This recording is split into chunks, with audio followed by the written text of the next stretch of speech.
Hello everyone, welcome back to my channel. আমি রয়েছে তোমাদের সাথে ঈশিতা। যে সমস্ত ছাত্রছাত্রীরা জেনারেল কলেজে ভর্তি হওয়ার জন্য আবেদন করেছিলে, অবশেষে মেধা তালিকা প্রকাশের তারিখ ঘোষণা করা হয়েছে এবং গত 30শে জুলাই অভিন্ন পোর্টালের মাধ্যমে কলেজে ভর্তির শেষ দিন ছিল। আর এই দিন ব্রাত্য বসু জানিয়েছেন মেরিট লিস্ট প্রকাশের তারিখ। গত 30শে জুলাই শিক্ষামন্ত্রী ব্রাত্য বসু তার এক্স হ্যান্ডেলে জানিয়েছেন অভিন্ন পোর্টালের মাধ্যমে কলেজে ভর্তির প্রথম মেরিট লিস্ট প্রকাশিত হবে আগামী 7ই আগস্ট 2025। এছাড়াও তিনি জানিয়েছেন যে সমস্ত ছাত্রছাত্রী আবেদন করার সময় তাদের জাতিগত অবস্থান অর্থাৎ কাস্ট বা তোমাদের লোকেশন অ্যাড করনি, সেক্ষেত্রে অবিলম্বে কলেজে ভর্তির অভিন্ন পোর্টালে গিয়ে তাদের জাতিগত অবস্থান স্পষ্টভাবে উল্লেখ করতে।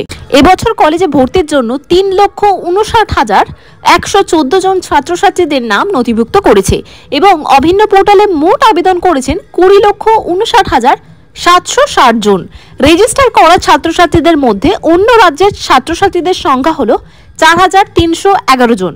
এছাড়াও মাননীয় ব্রাত্য বসু এটাও জানিয়েছেন যে চ্যাটবট বিনা এর মাধ্যমে 52,525টি প্রশ্নের সমাধান পেয়েছেন সমস্ত ছাত্রছাত্রীরা।